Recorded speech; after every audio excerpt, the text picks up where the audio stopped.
জন্য, সেটা এখন অনেক কমে গিয়েছে। এখন এটা কিভাবে পুনরুদ্ধার করা যাবে? সমস্যা দুটো, একটা হচ্ছে যে বড় মাছ, মা মাছ যেগুলো সেগুলো পর্যাপ্ত নেই।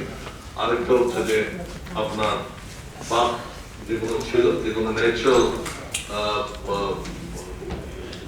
আপনার নদীর যে আঁকাবাঁকা পথের জন্য এই প্রযোজন মানে ক্ষেত্রটা তৈরি হয়েছিল, সেগুলি আমরা নষ্ট করে দিয়েছি।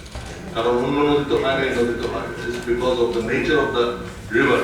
এবং সেই নেচারটাকে আমরা আনফর্চুনেটলি নষ্ট করেছি। কারণ এগুলো নষ্ট করা হয়েছে তখন যখন বন্যা হতো, আপনার বাঁধ ভেঙে যেত, মানুষের জমি ভেঙে যেত, তখন তারা এগুলো কেটে ছোট করেছে। এবং তখন আসলে বুঝতেও পারে, সেই সচেতনতা ছিল না, বুঝতেও পারেনি যে এটার প্রভাব এত বড়।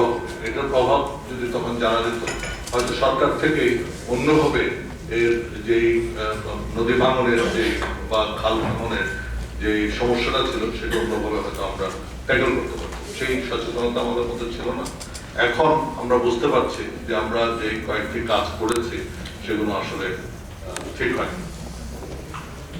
এখন প্রথমে মাছ কমে যাওয়ার ব্যাপারে আমি আমাদের মাননীয় সংসদ সদস্য প্রদীপের বিষয়ে যেটা বলেছেন, আমি তার সাথে একমত যে আমাদের স্যালিনিটি ইন্ট্রুশন কিন্তু পার্টিকুলার রিভার, এটা কিন্তু বেশ ক্ষতি হচ্ছে। কারণ এটাতে আমাদের মাছগুলো যেভাবে আমরা পাওয়ার কথা সেটা পাচ্ছি না, এক নম্বর।